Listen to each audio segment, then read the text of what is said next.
এটা আপলোড করতে হবে। আমার কথা যদি ক্লিয়ারলি শোনা না যায় আমাকে একটু বলবেন, ঠিক আছে? আচ্ছা, আমরা যে জায়গাতে ছিলাম, বিসমিল্লাহির রহমানির রহিম, আউযু বিল্লাহি মিনাশ শাইতানির রাজিম। তাহলে আমরা যেটা বলছিলাম যে আমাদের এই চিন্তাগুলো আসতে পারে, আসলে কি করব আমরা? প্রথমে আমরা বলবো আমরা আল্লাহর কাছে কি করে নিয়েছি, আল্লাহর কাছে আমরা আত্মসমর্পণ করে নিয়েছি, বা শেষ। আপনি ঈমান এনেছেন মানে আত্মসমর্পণ করে নিয়েছেন, আপনার এখানে আর কোনো প্রশ্নেরই কোনো অবকাশ নেই। ঠিক আছে? তো আল্লাহ রাব্বুল আলামিন বলেছেন যে যে ব্যক্তির আল্লাহকে এই অপবাদ দেয়, তারা তো জানে না, তাদের পূর্বপুরুষও কিন্তু এক্ষেত্রে কিছুই জানে না, এজন্য তারা এই অপবাদ দিয়ে থাকে। فلعلك باخع نفسك على آثارهم إن لم يؤمنوا بهذا الحديث أسفا। তুমি হয়তো নিজেকে কষ্ট দিতে চাচ্ছ যে তারা এই বাণীতে ঈমান আনছে না। এখানে ফালা আল্লাহকে বা, এখন বিশাল একটা আলোচনা, বিশাল আলোচনা বলতে আলোচনাটা লম্বা, কিন্তু এখানে ছোট ছোট করে আল্লাহ রাব্বুল আলামিন বলেছেন যে হয়তো তুমি তাদের পিছনে এই পিছনে ঘুরে দুঃখে নিজেকে শেষ করে দেবে। হ্যাঁ, কিন্তু যদি তারা এই কথার প্রতি ঈমান না আনে, এখানে বোঝানো হয়েছে যে আল্লাহ রাব্বুল আলামিন শুধুমাত্র যাকে চান ঈমান তাকেই আনান। অর্থাৎ আল্লাহ রাব্বুল আলামিন আপনার কাজ, নবী রাসূলকে আল্লাহ রাব্বুল আলামিন পৃথিবীতে পাঠিয়েছেন হচ্ছে দাওয়াত দেওয়ার জন্য। নবী রাসূলগণ দাওয়াত দিবেন, মানুষের কাছে যাবেন, কিন্তু যখন তারা এক পর্যায়ে গিয়ে দেখবে যে আমি অনেক চেষ্টা করতেছি কিন্তু আমার লোক, আমার দল ভারী হচ্ছে না, তখন এক পর্যায়ে গিয়ে তারা বলতে নবী রাসূলকে আল্লাহ রাব্বুল আলামিন উদ্দেশ্য করে, আপনারা তো নিজেদেরকে অনেক কষ্ট দিচ্ছেন, নিজের অনেক চেষ্টা করতেছে, কিন্তু তারা ঈমান আনবে না। অর্থাৎ তাদেরকে আপনি এটা বোঝাতে পারবেন না, কারণ আল্লাহ তাদের ভিতরে মোহর মেরে দিয়েছেন। একদম আল্লাহ রাব্বুল আলামিন তাদের অন্তরে কি করেছেন? মোহর মেরে আল্লাযীনা ইউখাদিউনাল্লাহ, আহ কি মানে আল্লাহ রাব্বুল আলামিন তাদের অন্তরে কি করেছেন? মোহর মেরে দিয়েছেন যে তারা ঈমান আনবে না। অর্থাৎ এক্ষেত্রে বলা হয়েছে, হ্যাঁ,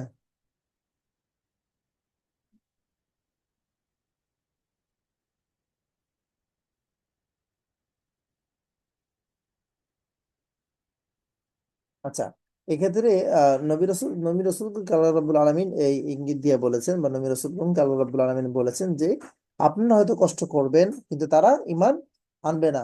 তারা এই বাণীতে ঈমান না আনলে সম্ভবত তাদের পিছনে পিছনে ঘুরে আপনি দুঃখে আত্মবিনাশ, অর্থাৎ নিজেদের, হয় না যে এত চেষ্টা করতেছি তারপরে ঈমান আনতেছে না, এই ধরনের একটা চিন্তা কিন্তু আপনাদের মাথার মধ্যে আসবে, হে আল্লাহর নবী। এটা আল্লাহ রাব্বুল আলামিন এটা আগেই জানিয়ে দিচ্ছেন, আগেই পূর্বেই বলে দিচ্ছেন যে তাদেরকে আপনি অনেক বোঝাবেন কিন্তু তারা কিন্তু ঈমান আনবে না। এখানে আপনি হতাশ হবেন না, এখানে এই এই আয়াতের যে সারনির্যাস সেটা হচ্ছে আপনি এখানে হতাশ হবেন না। ঈমান আনা না আনা এইটা হচ্ছে আল্লাহ রাব্বুল আলামিনের হাতে, এখানে আর কারো কোনো মানে এখানে আর কারো কোনো হাত নেই। হ্যাঁ, কোরআনুল কারীমের মধ্যে আল্লাহ রাব্বুল আলামিন বিহাদাল হাদিস আসাফা বলতে, এখানে কোরআনুল কারীমে, হ্যাঁ, কাফেরদের ঈমান আনার ব্যাপারে রাসূল সাল্লাল্লাহু আলাইহি সাল্লাম অতীব উগ্র উগ্রীব ছিলেন যে তাদেরকে দাওয়াত দিব, তারা অনেক বেশি আমার দলে দলে যোগদান করবে, কিন্তু সেক্ষেত্রে পক্ষান্তরে আসলে কিন্তু সেটা মানে হয় নাই। ঈমান আনা না আনা থেকে তাদের মুখ ফিরিয়ে নেওয়াতে যে কঠিন কষ্ট বোধ করতেন, এই আয়াতে তার সেই মানসিক অবস্থা আল্লাহ রাব্বুল আলামিন তুলে ধরেন। অর্থাৎ আল্লাহ রাসূল কিন্তু অনেক হতাশা ভোগ করতেন যে আমি এত দাওয়াত দিচ্ছি, আমার নিজের লোকদেরকে দিচ্ছি, কাছের লোকদেরকে দিচ্ছি, তারপরেও তারা দাওয়াত নিচ্ছে না। তো আল্লাহ রাসূলকে আল্লাহ রাব্বুল আলামিন পূর্বের নবীদের ঘটনা শোনাতেন যে আপনি কি জানেন যে আপনার পূর্বে একজন নবী ছিলেন, আপনার পূর্বে একজন আল্লাহ বান্দা যারা এত এত এত এত বছর দাওয়াতের সুযোগ পেয়েছেন, কিন্তু তাদের লোক সংখ্যা ছিল 10 জন, 20 জন, 15 জন। হ্যাঁ, তা আপনি এখানে হতাশ হবেন না, কারণ এই হেদায়েতের মালিক একমাত্র আল্লাহ। যদি হেদায়েতের মালিক মুহাম্মদ সাল্লাল্লাহু আলাইহি সাল্লাম হইতো, তাহলে সবার আগে আল্লাহ মুহাম্মদ সাল্লাল্লাহু আলাইহি সাল্লাম তার নিজের চাচা, যে ছোটকাল থেকে বুকে পিঠে করে আল্লাহ রাসূলকে মানুষ করেছেন, তাকে ইমানের সহিত মৃত্যুবরণ করানোর তিনি করতেন। কিন্তু আল্লাহ রাসূল সাল্লাল্লাহু আলাইহি সাল্লাম যখন শেষ অবস্থাতে খালি চাচাকে এভাবেও বলেছিলেন, হাদিসে পাওয়া যায় যে চাচা আপনি শুধু কলেমা পড়ে মুসলিম হয়ে যান, বাকিটা আল্লাহ রাব্বুল আলামিনের যে সাথে আমার যে কথা সেটা আমি করে নিব। অর্থাৎ মানে বিষয়টা আমরা হয় না যে আপনি খালি এটা বলেন, বাকিটা আপনি খালি ইমানটা আনেন। হ্যাঁ, বাকি আল্লাহ রাব্বুল আপনার হয়ে সাক্ষী, আপনার হয়ে দাঁড়াবো আমি নিজে। তারপরেও কাফেরদের ওই সময় শয়তান ওয়াসওয়াসা, এবং আল্লাহ চান নাই বিধায় রাসূল সাল্লাল্লাহু আলাইহি সাল্লামের চাচা কিন্তু বেঈমান অবস্থাতেই ইন্তেকাল করেছেন। এবং বলা হয়েছে হাদিসের সবচেয়ে কম সহজ শাস্তি হবে হচ্ছে কার? আবু আবু আবু লাহাবের। তবুও তার শাস্তির ব্যাপারে আল্লাহ আল্লাহ রাব্বুল আলামিন যেভাবে বর্ণনা করেছেন, হাদিসের মাধ্যমে আমরা যেভাবে দেখতে পাই, তাতে ওগুলোই সহ্য করা আমাদের পক্ষে সম্ভব নয়। তাহলে এখানে আল্লাহ রাসূলরা দাওয়াত দেওয়ার পরে ওনারা যে হতাশাগ্রস্ত হইতেন, এই বিষয়ে আল্লাহ রাব্বুল আলামিন এখানে একটু মানে এখানে একটু আলোকপাত করেছেন এবং ওনাদেরকে সান্ত্বনা দেওয়ার চেষ্টা করেছেন। ফালা আল্লাকা, সুতরাং তুমি উস্তাদ, আবু লাহাব নাকি আবু তালেব? ও সরি, এখানে একটু আবু তালেব হবে, আব্দুল মুত্তালেবের ছেলে আবু জি তালেব। আচ্ছা ঠিক আছে, জি জাযাকাল্লাহ। এরকম হয় অনেক সময় আলোচনার মধ্যে, আপনারা এরকম চোখ কান খোলা রাখতেছেন, এটা একটা ভালো দিক। আচ্ছা, ফালা আল্লাকা বাখিউন নাফসাকা, অর্থাৎ ধ্বংসকারী, বাখিউন অর্থাৎ ধ্বংসকারী, নাফসাকা নিজেদের জীবন, আলা উপরে, আথারিহিম তাদের পদচিহ্ন, ইন যদি, লাম না ইউমিনু ইমান আনে, বিহাদা এতে আল হাদিস বানি আসাফা শোক করে। অর্থাৎ এখানে আলোচনাগুলো যদিও শাব্দিক অর্থগুলো একটু ডিফারেন্ট ভাবে আসছে, অর্থটা এভাবে আসবে যে তারা এই বাণী বিশ্বাস না করলে তাদের পিছনে পিছনে ঘুরে সম্ভবত হয়তো বা আপনি অনেক বেশি কি হয়ে যাবেন, দুঃখ ভারাক্রান্ত হয়ে যাবেন। তারপরে হচ্ছে আপনি অনেক বেশি নিজেকে হতাশ ফিল করবেন। তারপরে হচ্ছে আপনি নিজেকে মানসিকভাবে হয়তো নিজেকে সংকুচিত মনে করবেন। কিন্তু এটা আসলে কোনো বিষয় না। আল্লাহ রাব্বুল আলামিন যাকে চান, শুধুমাত্র আল্লাহ রাব্বুল আলামিন তাকেই হেদায়েত দেন, অন্য কাউকে নয়।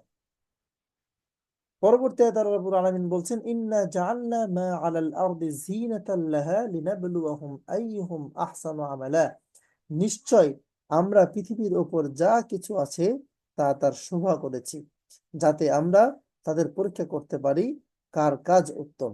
অর্থাৎ আল্লাহ রাব্বুল আলামিন বলছেন, নিশ্চয় জমিনের উপরে যা রয়েছে আমি শোভা করেছি। শোভা করেছি মানে সুন্দর করেছি, চাকচিক্য করেছি, দেখতেই মনে হবে যে এটা লোভনীয়। কিন্তু বিষয়টা হচ্ছে যারা এই লোভনীয় ফাঁদে পড়বে, তারা পরবর্তী জীবনে গিয়ে আর এই লোভনীয় বিষয়গুলো উল্টা হয়ে যায়, সম্পূর্ণ উল্টা। যারা পৃথিবীর শোভা চাকচিক্যের মজে মজে গেছে, যারা চাকচিক্যের মধ্যে ডুবে গেছে, তারা এগুলোকে এগুলোকে শুধু গ্রাস করবে, পরকাল হারায় ফেলবে। এই বিষয়টা যে ইন্না জাআলনা, নিশ্চয় আমরা, আমরা বলতে এখানে এই আমি আগেই বলেছি, আল্লাহ রাব্বুল আলামিন যখন কোনো বিষয়কে সরি আগে বলেন, আজকে যেহেতু আলোচনা ফার্স্ট হচ্ছে বলে নি, ইন্না কোন কোন জায়গায় দেখবেন আমরা করেছি, কিন্তু আল্লাহ রাব্বুল এই কাজগুলো শুধুমাত্র আমরা, সরি আল্লাহ রাব্বুল আলামিনের, কারণ পৃথিবী সৃষ্টি করেছেন মহান আল্লাহ রাব্বুল আলামিন।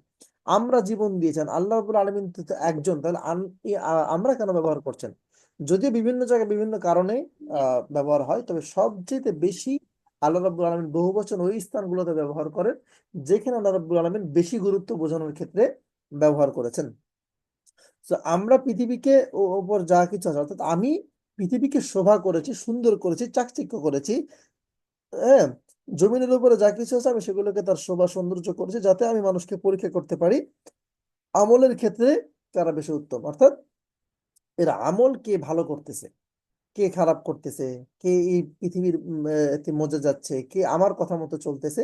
এই যে পরীক্ষা, এই যে ডিফাইন করা, দেখবেন আপনি ওই যে বিভিন্ন ট্রেনিং এ বিভিন্ন পরীক্ষার সময় পরীক্ষা চলতেছে চলতেছে হঠাৎ করে দেখা যায় একদিন একটু ভিন্ন আঙ্গিকে তাদের সামনে উপস্থিত করা হয়। তারা মনে করে যে মনে হয় এটা একটু ভিন্ন কিছু, বাস তারা হয়তো বা ওটাকে গ্রহণ করে, পরে দেখা যায় ওখান থেকে হঠাৎ করে 50 জনের থেকে 25 জনকে বাদ দিয়ে দেয়। অর্থাৎ এটা বোঝানো হচ্ছে যে ডিফাইন করার জন্য কখনো কখনো একটু ট্রিক খাটানো লাগে। তো আল্লাহ রাব্বুল আলামিন পৃথিবীতে মানুষ পাঠিয়েছেন ইবাদত করার জন্য। হ্যাঁ, ইবাদত করার জন্য আল্লাহ রাব্বুল আলামিন মানুষ পাঠালেন, মানুষ পাঠানোর পরে আল্লাহ রাব্বুল আলামিন তাদেরকে পরীক্ষা করছেন যে তোমাদের মধ্যে ভালো কে খারাপ। কারণ সবাই যদি ভালো কাজ করতো, তাহলে আল্লাহ রাব্বুল আলামিন মানে এটাকে রিফাইন করতে পারতেন না। এই জন্য পৃথিবীকে মোহের জায়গা করে দিয়েছেন, পৃথিবীর সমস্ত কাজগুলোকে খুব ভালো লাগে, আনন্দিত লাগে পৃথিবী যেগুলো পাই।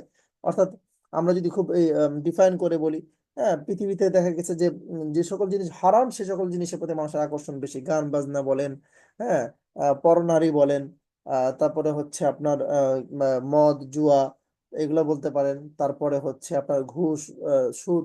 অর্থাৎ পৃথিবীকে রঙিন করার জন্য যে সকল জিনিস রয়েছে, আপনার বাহ্যিক সৌন্দর্যের জন্য যে সকল জিনিস রয়েছে, যেমন আপনার গায়ের পোশাকটার পরাটা নিয়ে নিয়তটা নিয়েই আপনার ইয়ে হয়ে যেতে পারে। আপনি চাকচিক্য পোশাক পরবেন, সুন্দর পোশাক পরবেন, এটা আপনার অধিকার যেমন আছে, তবে এখানে আপনার নিয়তটা কি? নিয়ত যদি হয় এমন যে আমি এই পোশাক পরতেছি মানুষকে দেখানোর জন্য বা আমার নিজেকে বড়ত্ব প্রকাশ করার জন্য, হ্যাঁ, তাহলে এটা একরকম বিষয় আসবে। আর যদি হয় না, আমি সুন্দর পোশাক পরতেছি, আমাকে ভদ্র, সভ্য, আমি যে কি বলে ওটাকে ভালো মানুষ এটা বোঝার জন্য আমি ময়লা কাপড় পরি না। আল্লাহ রাসূল সাল্লাল্লাহু আলাইহি সাল্লামের জীবনে পুরো জীবদ্দশা 63টা বছরের মধ্যে একটা সিঙ্গেল ডেতে আল্লাহ রাসূল সাল্লাল্লাহু আলাইহি সাল্লাম কখনো তার জামাকে অপরিষ্কার অবস্থায় পরে আসেন নাই। এটা কোনো জায়গায় কোনো হাদিসে পাওয়া যায় না। হ্যাঁ, যুদ্ধের ময়দানে গিয়েছেন, যুদ্ধ করতে করতে ময়লা হয়েছে, ওটা ভিন্ন ইস্যু। কিন্তু ময়লা কাপড় পরে সমাজে চলাফেরা করা, হ্যাঁ, বা এইভাবে করে আল্লাহ রাসূল সাল্লাল্লাহু আলাইহি ওয়াসাল্লাম তার জীবনটা কি করেন, একটা কাপড় ছিল, ওকে একটাই পরিষ্কার, একটাই সুন্দর, একটাই ভালো। আল্লাহ রাসূল সাল্লাল্লাহু আলাইহি ওয়াসাল্লাম অনেকে উদাহরণ দেয় যে আল্লাহ রাসূল গরিব ছিলেন, রাসূল এতিম ছিলেন, এর জন্য আল্লাহ রাসূল, এটা ভুল কথা। আল্লাহ রাসূল যেমন এতিম ছিলেন, আল্লাহ রাসূল আল্লাহ রাব্বুল আলামিন আল্লাহ রাসূলকে যেমন পরীক্ষা করেছেন এতিমত্ব দিয়ে, যে গরিবের দুঃখ বোঝার কারণে, তেমনি ভাবে আল্লাহ রাসূলকে বাদশাহ হিসেবেও কিন্তু আল্লাহ রাব্বুল আলামিন প্রেরণ করেছেন। একজন বাদশাহ যদি একদম ছেঁড়া ফাটা কাপড় পরে, এই বাদশাহিত্ব আহ কি বলে, বাদশাহিত্যের সাথে এটা যায় না। তো আল্লাহ রাব্বুল আলামিন রাসূল সাল্লাল্লাহু আলাইহি সাল্লামকে কি মদিনার নেতৃত্ব যখন দিয়েছেন, আল্লাহ রাসূলের কাছে হাদিয়া আসতো। আল্লাহ রাসূলের কাছে বিভিন্ন দেশ থেকে, বিভিন্ন সাহাবীদের পক্ষ থেকে, বড় বড় সাহাবীদের হাদিয়া আসতো। সে হাদিয়াগুলো আল্লাহ রাব্বুল আলামিন গ্রহণ করতেন। আল্লাহ রাসূল হাদিয়া নিতেন কিন্তু সাদাকা নিতেন না, কারণ আল্লাহ রাসূল কোনো গরিব বা অসহায় নয়। তো এজন্য আল্লাহ রাসূলের সামনে আল্লাহ রাসূলকে ই করার জন্য অনেকে বলতে যে আল্লাহ রাসূল এটা সাদাকার একটা অংশ, তখন আল্লাহ রাসূল বলতেন না, এটা তুমি গরিবদের মাঝে দিয়ে দাও। আল্লাহ রাসূলের কাছে যখন কেউ হাদিয়া দিতেন, আল্লাহ রাসূল খুব খুশি মনে সেটাকে গ্রহণ করে নিতেন, এবং সেটা তার ইয়া করতেন, সেটা তিনি অ্যাপ্লাই করতেন বা পড়তেন, বা সবাই সাহাবীদেরকে নিয়ে খাওয়া দাওয়া করতেন যদি খেজুর বা আদার্স বিষয় হয়। তো এই জন্য আমি যেটা বলতে চাচ্ছি যে পৃথিবীর চাকচিক্য আপনি গ্রহণ করবেন, কিন্তু এই গ্রহণ করাটা যেন আল্লাহর সন্তুষ্টি অর্জনের জন্য হয়, ব্যাস এটুকু যদি হয় তাহলে ঠিক আছে। আর যদি পৃথিবীর চাকচিক্যের মধ্যে মজাই গিয়ে আল্লাহকে ভুলে যান, এটাই এখানে আল্লাহ রাব্বুল আলামিন পরীক্ষার মধ্যে আপনি পাস এবং ফেল হয়ে গেলেন, এই বিষয়টা এখানে আল্লাহ রাব্বুল আলামিন আলোচনা করেছেন। ইন্না, নিশ্চয় আমরা, জাআলনা, আমি করেছি বা আমি তৈরি করেছি, মা যা আলা, উপরে, আল আরদ, পৃথিবীর, জিনাতুন, শোভা, জিনাতুন শোভা, সৌন্দর্য, অ্যাট্রাকটিভ, আহ চাকচিক্য অনেক অর্থে আসে। লাহা, তার জন্য, লিনাবলুয়াকুম, পরীক্ষা করার জন্য, হুম, তাদেরকে, অর্থাৎ তাদেরকে পরীক্ষা করার জন্য, তাদেরকে বলতে তাদেরকে মানুষকে, আইয়ুহুম, তাদের মধ্যে কে আহসান, উত্তম, হাসানুন মানে হচ্ছে উত্তম, আহসান মানে সর্বোত্তম, ওখান থেকে বের করে নিয়ে আসা, আমালা, কাজের দিক থেকে, অর্থাৎ কাজ তো সবাই করতেছে, তার মধ্যে কে ভালো কাজ করতেছে, খুব বেশি ভালো কাজ করতেছে, কে ভালো কাজ করতেছে, আবার কে খারাপ কাজ করতেছে, এটাকে বের করে আনার জন্য আল্লাহ রাব্বুল আলামিন পৃথিবীকে সৃষ্টি করেছেন শোভা দিয়ে, সৌন্দর্য দিয়ে।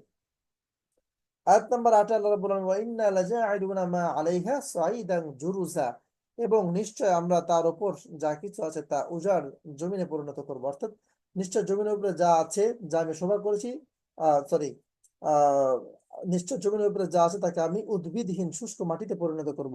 এটা কখন বলেছে আল্লাহ রাব্বুল আলামিন? এই মাটিকেই, এই যে চাকচিক্য দুনিয়া কথা আল্লাহ রাব্বুল আলামিন একটু আগে বললেন, এই দুনিয়াকে আল্লাহ রাব্বুল আলামিন উজাড় জমিন, উজাড় জমিন মানে হচ্ছে যে জমিতে ফসল হয় না, কটকটা, হ্যাঁ, যে জমিতে ফসল কেউ চাইলেও বুনে না। অর্থাৎ আমি, আমার জমিন আছে কিন্তু আমি এখানে ধান বুনতে পারবো না, কারণ জমিটা ভালো না। আমরা অনেক সময় বলি এটাকে কি বলি জানি, খড় জমি, অনেকে বলে, অনেকে উজাড় জমিনও ব্যবহার করে, অনেকে ধুলা মাটিও ব্যবহার করে, শুষ্ক মাটি বা অনেক ধরনের ব্যবহার আছে, লাল মাটি ব্যবহার করে, অর্থাৎ এগুলোতে ফসল হবে না।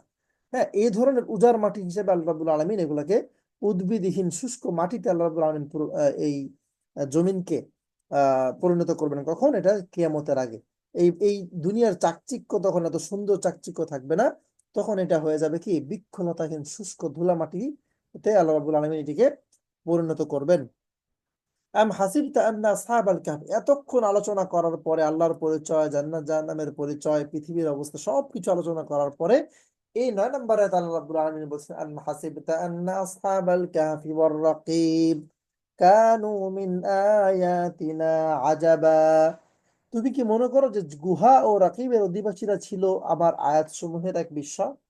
এখানে এসে আল্লাহ রাব্বুল আলামিন কি করলেন? এই আসহাবে কাহাফ এবং আসহাবে রাকিম, অর্থাৎ এই ব্যাপারে আলোচনা শুরু করলেন। এখানে এসে পড়ে আমি হাসিবিতা, আল্লাহ রাসূলকে আল্লাহ রাব্বুল আলামিন প্রশ্ন করেছে, তুমি কি মনে করো, তুমি কি, তোমার কি মনে হয়?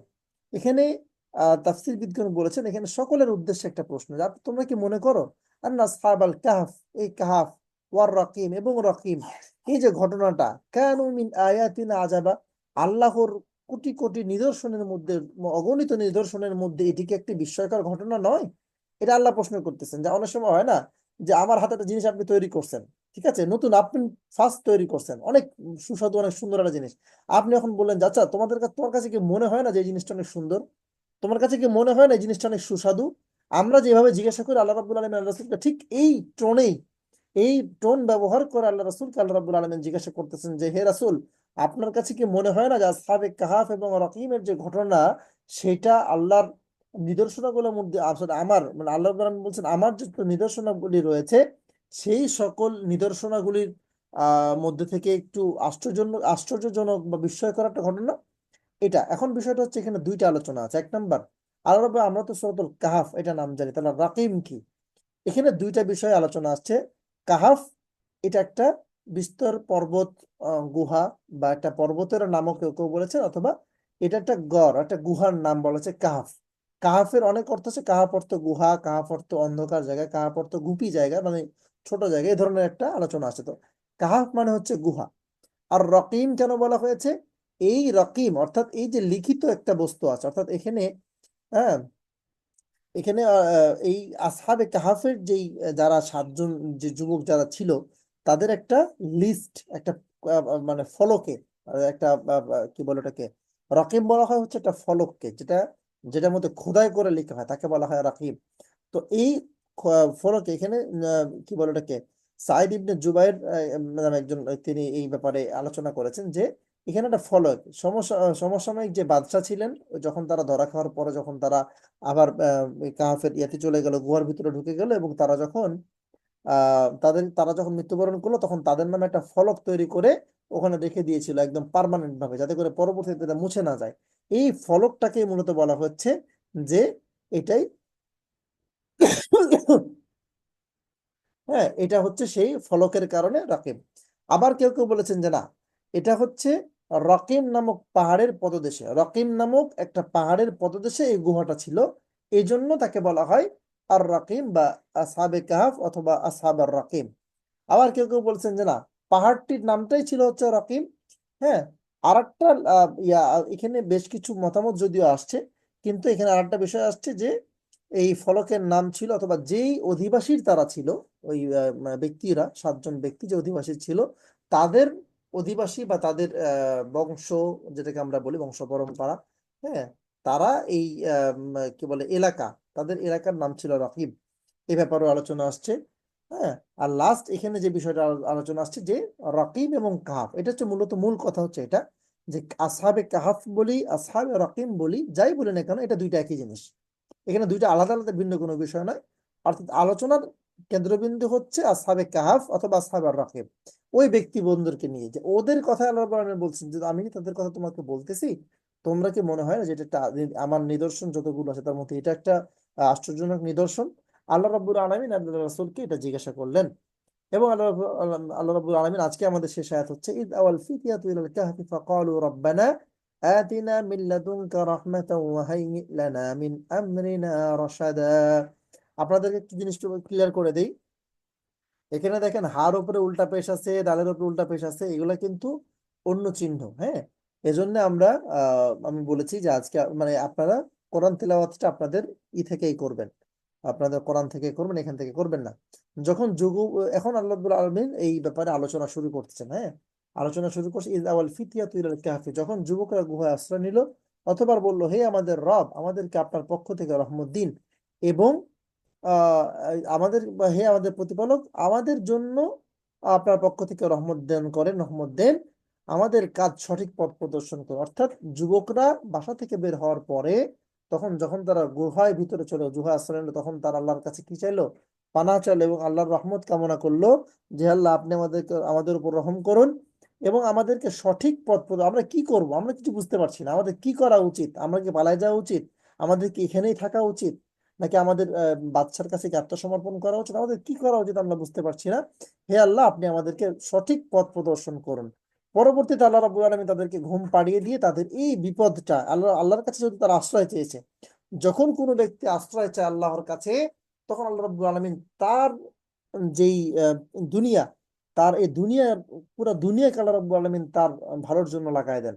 তো এখানে ঘুমকে আল্লাহ রাব্বুল আলামিন তাদের কাজে লাগিয়ে দিলেন, ঘুমায় গেল তারা। এই কুকুরকে আল্লাহ রাব্বুল আলামিন তাদের কাজে লাগাই দিলেন। এই পাহাড়, এটাকে আগাছা দিয়ে এটা ঘেরে ফেললো। এই আলোচনায় আসছে তাফসীরের মধ্যে যে এই পাহাড়টা, এখানে এত বড় একটা পাহাড় ছিল, আশেপাশে পরবর্তীতে যখন লোকজন যাতে এখানে যে পাহাড় আছে এটাই বুঝতো না, অনেকে যাইতোই না যেখানে পাহাড় আছে, কারণ এখানে গেলেই তো ওদের দেখার একটা সম্ভাবনা আছে।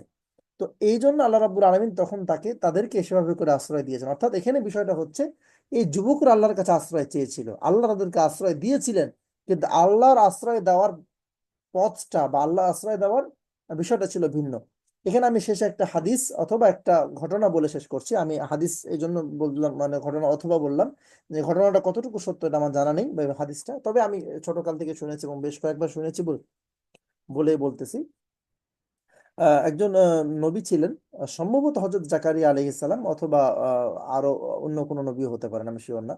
তো ওনার যেই কওম, ওনার কওম ওনাকে, তার মানে শেষ জামানার শেষ সময় এসে উনি দাওয়াতের এক পর্যায়ে গিয়ে ওনার কওমের যারা দুষ্টু লোক, আমি সম্বোধন করি কাফের হিসাবে, যে কাফেররা তাকে তাড়া করলেন, হ্যাঁ, যে তাকে হত্যা করবেন বলে। তিনি দৌড়াতে দৌড়াতে দৌড়াতে যে জঙ্গলের মধ্যে গিয়ে উনি কি করলেন, একটা গাছকে, মানে গাছের কাছে, একটা মোটা গাছের কাছে বললো যে আমাকে, আমি আল্লাহর নবী, আমাকে বাঁচায় নেন। গাছ তার সাধ্যমতো কি করছে, গাছ আলাদা হয়ে গেছে, সেই গাছের ভিতরে চলে গেছে। এটা যতটুকু, আমি এই জন্য আগে বলে নিয়েছি যে এটা আমি কতটুকু, আমি এটা উদাহরণ হিসেবে বলছি আর কি। তবে যতটুকু জানি যে এটা সত্য ঘটনা, এবং এটা হাদিসে বর্ণিত হয়েছে কিনা এটা আমার জানা নেই। ইসরায়েলি ঘটনাও হতে পারে, ইসরায়েলি ঘটনা কখনো কখনো উদাহরণের জন্য এটা জায়েজ আছে। তো ইসরায়েলি ঘটনাও যদি হয় সেক্ষেত্রে উদাহরণ হিসেবে আমি বলতেছি। তো এক পর্যায়ে গাছের ভিতরে যখন তিনি ঢুকে গেলেন, হ্যাঁ, তো তো সে আড়াল হয়ে গিয়েছে। পরবর্তীতে লোকজন তাকে খুঁজে পাচ্ছে না, কিন্তু কোনো একভাবে গাছ যখন চাপা দিয়েছে, অর্থাৎ গাছের ভিতরে যে জায়গা ছিল সেটাকে গাছ প্রশস্ত করে দিয়ে তাকে যখন চেপে দিয়েছে, তখন তার যে জামা, হ্যাঁ, তার জামার কোন একটা কোনা বা কোন একটা অংশ বাইরে ছিল, যার ফলে লোকজন বুঝে গিয়েছে যে এখানে এটার ভিতরে সে থাকতে পারে। একদম উপর থেকে তারা গাছটাকে ফাড়া শুরু করলো, এবং দ্বিখণ্ডিত করার ঠিক পূর্ব মুহূর্তে তখন তিনি আল্লাহর কাছে আশ্রয় চান, যে আল্লাহ আপনি আমাকে কি করুন, আশ্রয় দান করুন। আর আপনি তো আল্লাহ আল্লাহ রাব্বুল আলামিনের ইয়াটা এমন যে অ্যাপ্রোচটা এই ধরনের, যে তুমি তো আমার কাছে যদি সরাসরি আশ্রয় প্রথমেই চেয়ে নিতে, তাহলে আমি তোমাকে ভাবে আমার আশ্রয় দিয়ে দিতাম, কিন্তু তুমি তো গাছের কাছে, গাছ তার সাধ্যমতো চেষ্টা করেছে আমার, কি বলে, আমার নেতৃত্বে বা আমার অনুমতি নিয়ে গাছ তার সাধ্যমতো চেষ্টা করেছে, কিন্তু গাছ তোমাকে বাঁচাতে পারে নাই। অর্থাৎ এখানে আমার এই ঘটনা বা এইটা বলার পিছনে কারণটা হচ্ছে এটা, যে আল্লাহ রাব্বুল আর এই যুবকরা সরাসরি আল্লাহর রহমত কামনা করেছে, এবং সরাসরি আল্লাহর কাছে সাহায্য প্রার্থনা করেছে, এবং আল্লাহর কাছে দিক নির্দেশনা চেয়েছে, যে আল্লাহ আমি কোন পথে যাবো, আপনি আমাকে দিক নির্দেশনা দেন। এজন্য আমরা অনেক সময় যে কোনো কাজে যদি দ্বিধাদ্বন্দ্বে ভুগি, তখন আমরা আল্লাহর হাতে কাজটা ছেড়ে দিই। আমরা রাত্রে ঘুমাই যে আল্লাহ আপনি আমাকে কি করেন, কি সালাতুল কি হাজত, কি বলা হয় নামাজটা, কিসের নামাজ জানি বলা হয়, একটু আমাকে কেউ একটু স্মরণ করাই দিলে ভালো হয়, আমি অনেক অনেক কথার মধ্যে দিয়ে হারাই ফেলছি। সালাতুল হাজত। হ্যাঁ, সলাতুল হাজাত নাকি? জি উস্তাদ। আচ্ছা। জি তো জি। আমরা নামাজ পড়ে আমরা ঘুমিয়ে যাই, আল্লাহ রাব্বুল আলামিন আমাদের স্বপ্নে আমাদের মধ্যে কি করেন, দিক নির্দেশনা দিয়ে দেন, তাই না? যদি আল্লাহ রাব্বুল ও আলামিন জি না, ইস্তেখারার নামাজ। ইস্তেখারার নামাজ, ইস্তেখারার ইস্তেখারার নামাজ। নামাজ, ওকে, আমি এর জন্য বললাম, আমি কথার মধ্যে ক্লিয়ার হয়ে বলছি। ইস্তেখারার নির্দিষ্ট নিয়ম আছে এবং সে অনুসারে আমরা করি। তো আমি যেটা বলছি, আল্লাহর উপরে ছেড়ে দাও, শুধুমাত্র এটা না, যে কোনো ডিসিশন আল্লাহর উপরে ছেড়ে দিয়ে সে অনুসারে আল্লাহর নামে কাজ করাটাই হচ্ছে সর্বোত্তম। এবং এই যুবকের, আমাদের আজকে লাস্ট আয়াতটা খুবই সুন্দর, এবং এইখানে থেকে আমরা যে জিনিসটা বুঝলাম সেটা হচ্ছে পথ প্রদর্শন। আল্লাহ রাব্বুল আলামিন আমাদেরকে কি করবেন, আল্লাহর পক্ষ থেকে রহমত দান করবেন, এবং আমাদের সঠিক পথে পথ প্রদর্শন করার জন্য আল্লাহর কাছে একমাত্র সাহায্য প্রার্থনা করা যাবে। অর্থগুলো আমরা একটু দেখে নিই। ইজ আওয়াল ফিতিয়াতুল ইজ, যখন আশ্রয় চেয়েছিল আল ফিতিয়াত যুবকরা, ইলা দিকে আল কাহফ, গুহাতে, ফাকালু, তারা বলেছিল, রব্বানা, হে আমাদের প্রতিপালক, আতিনা, আমাদেরকে দাও, মিন থেকে, লাদুনকা, তোমার পক্ষ থেকে, রহমত, ওয়া হাইয়্যি, এবং প্রস্তুত করো, লানা, আমাদের জন্য, মিন থেকে, আমরিনা, আমাদের কাজ থেকে, রসাদা, অর্থাৎ আমরা যে কাজটা করতেছি সেই জায়গা থেকে আমাদেরকে পথ প্রদর্শন করো, আমরা কি করতে পারি, পরবর্তী আমাদের স্টেপ কি হতে পারে, এই ব্যাপারে আল্লাহ রাব্বুল আলামিন আপনি আমাদেরকে পথ প্রদর্শন করুন। অনেক লম্বা আলোচনা ছিল, আমি হয়তো বা কথার মধ্যে এদিক ওদিক হতে পারে, আল্লাহ মাফ করুক আমাকে। যে আপনাদের এখন আজকের আলোচনা থেকে আপনাদের কোনো প্রশ্ন থাকলে সেটা একটু করেন। আপনাদের বেশি লং করব না, আজকে 10টা আয়াতের জন্য একটু লং হলো আর কি।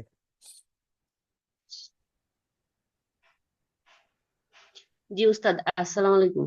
এই যে বললেন যে আমাদের নবী হযরত মুহাম্মদ সাল্লাল্লাহু আলাইহি সাল্লাম মানে পোশাক আশাকের ব্যাপারে একটা পোশাকই পরতেন, কিন্তু অনেকে বলে যে উনি তালি দেওয়া পোশাক পরতেন। এটা কি সঠিক কিনা জানতে আচ্ছা, চাচ্ছি। এখানে আমি এই জন্য দুইটা দুইটা উল্লেখই করেছি, দুইটা বিষয়ে বলেছি, ঠিক আছে?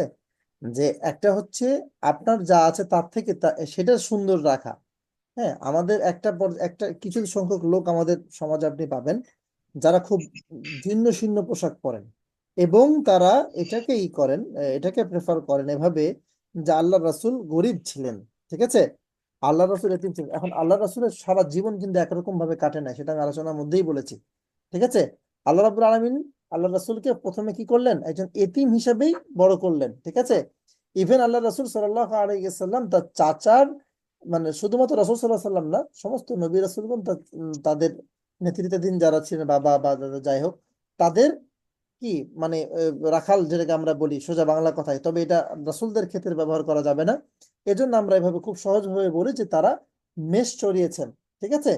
কিন্তু তাদের ইয়াটা ছিল এমন যে ছোট থেকেই তাদের চরিত্রের দিক থেকে যেমন তারা উন্নত ছিলেন, তাদের চলাফেরার ক্ষেত্রে তারা উন্নত ছিলেন। তারা মানে জীর্ণ শীর্ণ, ওই যে যেটা আপনি বললেন যে তালি দেওয়া, হ্যাঁ, আল্লাহ রাসূলের আবু কি বলে আবু তালেবের হিস্টোরি সম্পর্কে যদি জানা যায়, আবু তালেব অত বড় লোক ছিলেন না, ঠিক আছে। উনার নিজের ঘরের যে সন্তানরা ছিল তাদেরকে অনেক সময় তাদের সাথে আল্লাহ রাসূলকে লালন পালন করার জন্য কথাও হয়েছে যে আমার সন্তানরা তো খেতে পায় না, এরকম একটা বিষয়, তো তুমি আমরা তোমার চাচা তোমার ইয়ারে কি বলে ভাতিজারে লালন পালন করার বিষয়টা। তো এই জন্য এই ইতিহাস পড়লে বোঝা যায়। তো এই জন্য আল্লাহ রাসূলের ওই সময়টা খুব একটা মানে স্ট্রংলি যায় নাই, যেটা আমরা বলি, হ্যাঁ, যে খুব স্মুথলি যায় না। তবে আল্লাহ রাব্বুল আলামিন এটা ফিরাই দিলেন কিভাবে, এটা আল্লাহ রাব্বুল আলামিন ঘুরাই দিলেন হচ্ছে খাদিজা রাদিয়াল্লাহু তাআলা আনহার সাথে রাসূল সাল্লাল্লাহু আলাইহি সাল্লামের যখন বিবাহ হলো, এরপর থেকে আল্লাহ রাসূল সাল্লাল্লাহু আলাইহি সাল্লামের জীবনের একটা আরেকটা পার্ট শুরু হলো, বুঝতে পারছেন। এর আগ পর্যন্ত রাসূল সাল্লাল্লাহু আলাইহি সাল্লামের জীবন একরকম ছিল, তিনি চলাফেরা করেছেন ওভাবে, কিন্তু আল্লাহ রাসূল তো রাসূলই, যদিও তিনি 40 বছর বয়সে নবুয়ত পেয়েছেন, ঠিক আছে। কিন্তু আল্লাহর রাসূল কখন, যখন আল্লাহ রাসূল একটা হাদিস আছে, তখন থেকে আল্লাহ রাসূল রসুল বা আল্লাহ রাসূল তখন থেকে ঘোষিত রসুল, যখন থেকে আদম আলাইহিস সালাম যখনও মাটিতে ছিলেন, অর্থাৎ মাটিতে পরিণতই ছিলেন। ওকে, এবং এটা সহিহ হাদিস। সো আমার কাছে যেটা মনে হয় আলোচনা থেকে, যে ওই যে রাসূল সাল্লাল্লাহু আলাইহি সাল্লামের যে সময়টা খারাপ গিয়েছে, বুঝতে পেরেছেন, যে সময়টা রাসূল সাল্লাল্লাহু আলাইহি সাল্লামের আর্থিক অবস্থা অত উন্নত ছিল না, ওই সময়ের কিছু হাদিস বা হাদিস তো ঠিক না, ওই সময় যদি কোনো ঘটনা থাকে সেক্ষেত্রে এটা হতে পারে। পরবর্তী জীবনে আল্লাহ রাসূল সাল্লাল্লাহু আলাইহি সাল্লাম অপচয় রোধ করা যায়। আমরাও তো, আমরা যারা আছি বর্তমান সময়, আপনি কি আপনার জামা ছিঁড়ে গেলে কি ফালাই দেন? বিষয়টা এমন না, বুঝেন নাই। So আমরা কি করি যে আমরা না, দিতে পারি। অনেকে সুন্নত হিসাবে পড়ে, মানে মনে করেন ডাক্তার, বড় বড় মানে অনেক পয়সার মালিক, বললাম তো, সে আমি করে এই এরা জন্য আমি এরকম আমি পোশাক কথাটা পরে, এমনি এটা তুলি নাই সুন্নত আপা, হিসাবে। আমি কথাটা এই জন্যই তুলছি। জি, এটা কি সুন্নত হ্যাঁ, কিনা এটা জানতে চাচ্ছি। এটা এখন যদি মানে আমার কাছে তো এটা মনে হয় না, even আমি যতজনের কাছ থেকে করেছি, প্লাস ওনাদের কাছ থেকে আমি তো নিজে থেকে বলি নাই, হ্যাঁ, বড় বড় আলেমদের কাছ থেকে শোনা যে আল্লাহ রাসূলকে এভাবে প্রেজেন্ট করা, রিপ্রেজেন্ট করা, সোজা কথা, যে আপনি একজন সম্ভ্রান্ত মানুষ, ঠিক আছে, কিন্তু আপনি চলবেন গরিবের মতো। এটা আল্লাহ রাসূলের সুন্নাত ছিল না, বুঝতে পেরেছেন। তবে আল্লাহ রাসূল অপচয়কৃত জি কোনো উস্তাদ। কিছু করতেন না, এটা হচ্ছে আল্লাহ রাসূলের সুন্নাত। জি উস্তাদ। ওকে, আপনি এখন জি যারা বিশেষ করে আসসালামু যারা এইভাবে বলে যে ডাক্তার, ধরলাম ডাক্তার, তার মানে কি তাকে সরকার সুটবুট পরে চলতে হবে, বিষয়টা তেমন না। ডাক্তার, কিন্তু সে খুব সিম্পল ড্রেস পরে, পায়জামা পাঞ্জাবি, কিন্তু পরিষ্কার, তাহলে তো কোনো সমস্যা নাই, যদি এ পর্যন্ত ঠিক থাকে। না, কিন্তু ডাক্তার সে লাখ এক্ষেত্রে লাখ মানে টাকা, হ্যাঁ, সেটা পোশাকটা সেলাই করে পরে আর কি, মানে ওটাই ওটাই সুন্নত হিসাবে হ্যাঁ পরে ওটাই, এই জন্য আর ওটাই তো বললাম যে আমরাও তো পড়ি, তাই না। একটা পকেটের একটা কোণা ছিঁড়ে যাওয়া মানে তো জামাটা ফেলে দেওয়া না, নতুন জামা যদি হয় বা ভালো জামা হয়, হয় না অনেক সময়। তো তালি দেওয়াটা আসলে সুন্নতের পর্যায়ে পড়ে কিনা এটা আমার জানা নেই, হ্যাঁ। তবে রাসূলের আমার এক ওস্তাদ বলেছিলেন যে সুন্নাত আমরা কখন নেব, সুন্নাত নেব যেটা রাসূল সাল্লাল্লাহু আলাইহি সাল্লাম বলেছেন এবং আদেশ করেছেন। এবং রাসূল সাল্লাল্লাহু আলাইহি সাল্লামের অনেক কিছু আছে যেগুলো আমরা ধরে নেই সুন্নাত, বুঝতে পেরেছেন। অনেক কিছু আছে ধরে নেই সুন্নাত, এটা খাওয়া যায়। আল্লাহ রাসূল কিন্তু কখনো বলেন না তোমরা এটা খাইলে সওয়াব পাবা, বুঝতে পেরেছেন, তোমরা এটা করলে সওয়াব পাবা। কিন্তু আল্লাহ রাসূলের পছন্দ ছিল, বাস আমরা পছন্দটাকে অ্যাপ্রিসিয়েট করি, আলহামদুলিল্লাহ, এটাতে কোনো সমস্যা নেই, বুঝতে পেরেছেন। তো এরকম আসলে আলোচনার কথা অনেক ভাবে এটা রিপ্রেজেন্ট করা যায়। তবে এটাই মানে মূল মুদ্রা কথা হচ্ছে এটাই যে আল্লাহ রাসূল কখনো অপচয় করতেন না, অপচয়ের সবসময় অপচয়ের বিরুদ্ধে ছিলেন, এবং সাথে সাথে তিনি খুব সিম্পল ড্রেসে চলাফেরা করতেন, যেটা তাকে মানে সম্ভ্রান্ত করতো, অর্থাৎ সম্ভ্রান্ত ভাবে ফুটিয়ে তুলতো আল্লাহ রাসূলকে। নেসফে সাকার জামা পরতেন, সুন্দর চুলগুলো পরিপাটি থাকতো, হ্যাঁ। আল্লাহ রাসূলের সুন্নতের মধ্যে একটা ছিল প্রতিদিন তিনি তার কাজে বের হতেন কি গোসল করে, পরিষ্কার হয়ে, ফ্রেশ হয়ে, বুঝতে পেরেছেন, যেটা আমাদের জামানায় হয়ে গেছে পুরো উল্টা, যে কাজ করে এসে আগে গোসল করবো, কিন্তু আগে কাজ মানে গোসল করে বাড়ায় না, হয় না? এটা একটা উল্টা কাজের মধ্যে মতো আর কি, বুঝছেন? তা আল্লাহ রাসূলের একটা সুন্নতের মধ্যে এটা যে তিনি খুব ফ্রেশ পরিপাটি হয়ে বের হতেন, সুগন্ধি লাগিয়ে চুল পরিষ্কার করে চুলকে আপনার ই করে বের হতেন। পুরুষ মানুষ হিসেবে তিনি হাঁটা চলা, যখন আল্লাহ রাসূল একদিন বললেন, এক সাহাবী বললেন যে আল্লাহ রাসূল, আমি আপনাকে যখনই দেখি তখনই আপনি মানে পরিপাটি থাকেন। এই ধরনের একটা মানে কলটা এরকম না, মানে কথা এটা হচ্ছে এরকম। তা আল্লাহ রাসূল মানে একটা মুচকি হাসি দিলেন আর কি, এবং বললেন যে মুমিন সবসময় পবিত্র। হ্যাঁ, তো এই জন্য এভাবে আমাদের চলাফেরা করা উচিত আর কি। আর কারো কোনো প্রশ্ন আছে কিনা? আমরা লম্বা একটা ইয়াতে চলে গেছিলাম। আচ্ছা, আগামীকালকে আমরা কয় আয়াত নিব বলেন?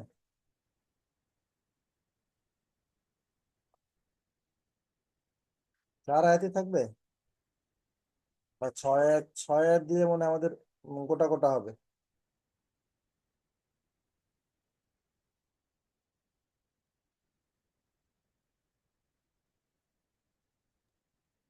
হুজুর আপনি আমার জি সাজাইছেন না, কয়াত কয়াত করে ওটা দেখলাম যে ওটার অনুসারে দেখি যে কয়টা আয়াত আছে।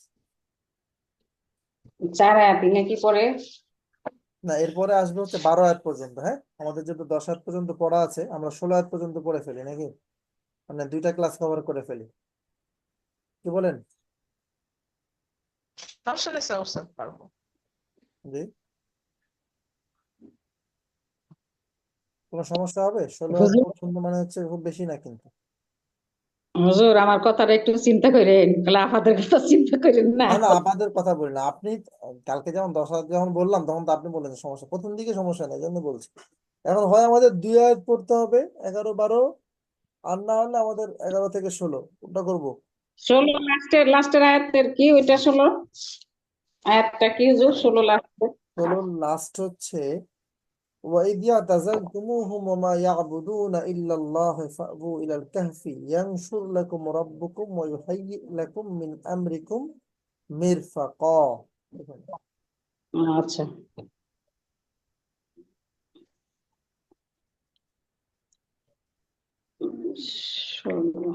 বেশি না, অর্ধেক অর্ধেক পৃষ্ঠা মতো।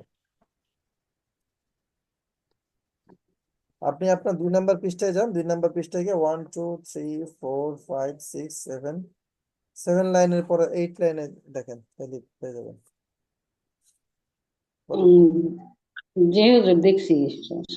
মির ফাঁকা যেখানে লেখা আছে, মির ফাঁকা, এখান পর্যন্ত আনো হবে, এখান পর্যন্ত না 15 রাত পর্যন্ত পড়বো? মির ফাঁকা। আচ্ছা ওই আপনারা তারপরে বলেন। থেকে কমাই দেন হুজুর।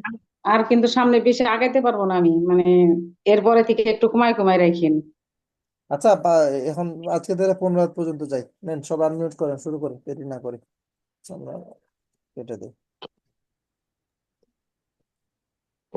জি হুজুর। হুজুর নামাজের টাইম কি থাকবে? হ্যাঁ, আমি আমার তো নিজেরই পড়তে হবে, আমি শেষ করে দিব। আজকে একটু অল্প মাস করাই, আজকে একটু আলোচনাটা লম্বা হয়ে গেছে। أعوذ بالله من الشيطان الرجيم. أعوذ أعوذ بالله بالله من من الشيطان الرجيم. الشيطان بسم الله الرحمن الرحيم. بسم بسم الله الرحمن الرحيم. فضربنا على آذانهم. ربنا على على آذانهم. فضربنا على آذانهم في الكهف سنين عددا. فضربنا على آذانهم في الكهف سنين عددا. عددا পারানা আপা পড়েন, পরে ইয়ে হবে আর কি। ثم بعثناهم لنعلم أي الحزبين. ثم بعثناهم لنعلم أي الحزبين لنعلم أي الحزبين أحصى لما لبثوا أمدا لنعلم أي الحزبين أحصى لما لبثوا أمدا. نحن نقص عليك نبأهم بالحق نحن نقص عليك نبأهم بالحق إنهم فتية آمنوا بربهم وزدناهم هدى إنهم فتية آمنوا بربهم وزدناهم هدى. وربطنا على قلوبهم إذ قاموا وربطنا على قلوبهم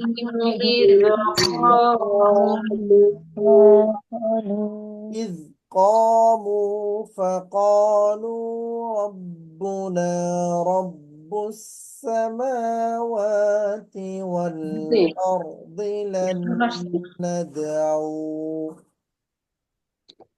إذ قاموا فقالوا ربنا رب السماوات والأرض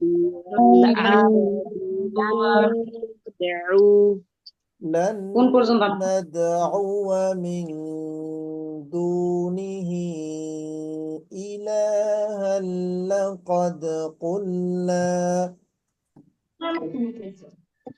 لن لن ندعو من دونه إلها لقد قلنا إذا شططا. لقد قلنا إذا شططا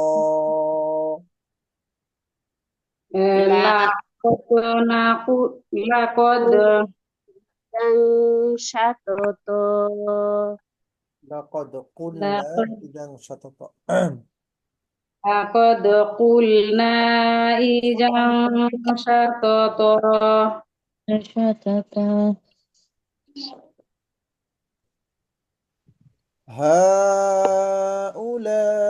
هؤلاء قوم اتخذوا من دونه آلهة هؤلاء اتخذوا من دونه آلهة لولا يأتون عليهم بسلطان بين لولا يأتون عليهم بسلطان بين فمن أظلم ممن افترى على الله كذبا فمن أسلم من كذبا. আচ্ছা 15 আয়াত পর্যন্ত থাকলো আমি যদিও 11 থেকে 16 আয়াত পর্যন্ত নোট করব হ্যাঁ নোট বলতে আর কি সেট দেন করবো রাখা দেন আটাকে দেন সমস্যা নাই ওই জি তা যাও আচ্ছা তুমি ঠিক এটা আছে দেন ওকে তাহলে আমরা পূর্ণ করে দেই وإذ জি اعتزلتموهم وما يعبدون إلا الله فأذوا وإذ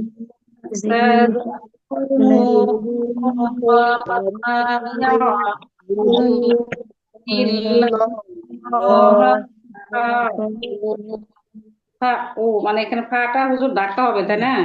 ফা ফা হামজা উ জবর ফা উ ফা ওর উপরে উল্টা পেশ হ্যাঁ জি فأووا إلى الكهف ينشر لكم ربكم من رحمته فأووا إلى ينصر لكم من رحمته ربكم من رحمته ويهيئ لكم من أمركم مرفقا ربكم من رحمته ويهيئ لكم من أمركم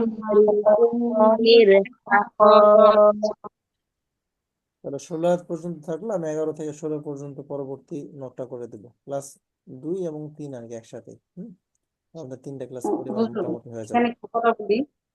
জি হুজুর বলেন এখানে জীবন আলাইকা নাবা হুম বিল হক এখানে জের আছে তাহলে হাক্কা বলা যাবে না হাক মানে জের ধরেই এখানে করতে হবে তাই না আচ্ছা হাক এখানে যদি শুধুমাত্র দুই জবর দুই জবর যদি কোথাও থাকে হ্যাঁ দুই জবর জি যদি আলিফ থাকে তাহলে শুধু হাক ক বলে টান দিতে হতো ঠিক আছে আদার দুই জি জের অথবা দুই পেশও যদি থাকতো তাহলে হাক ক নর্মাল ওই যে ইয়ার মতো একটু শক্ত করে আর কি জি থাকার জি জি থামানো একটু শক্ত করে আর কি এই তো আর কিছু না নাবাআহুম বিল হাক ক ব্যাস তাহলে তো এখন জের আছে তাহলে জেরকে আমি কি বলবো হাক হাক ক ওই কয় তো তোর থেমে গেলেন আর কি কলকলা বলতে ইয়াটা করে থেমে গেলেন আই মিন কি বলে ওটাকে মানে ধাক্কা দিয়ে আমি থেমে আর গেলেন ভাই সুকুন জের ধরতে পারবো যে হাক কি বা এরকম কিছু ঠিক আছে হুজুর হাক আমি এর আগে এক জায়গায় দেখছি হুজুর বলছিলেন যে মানে যদি কবে কলকলার নিচে যদি জের থাকে তাহলে জেরকেই বলতে হবে যে মানে হাক কি মানে আস্তে করে শব্দ দিয়ে বলতে হবে মানে কবজের কি হাক কি মানে এরকম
আমি মিউট করলাম কখন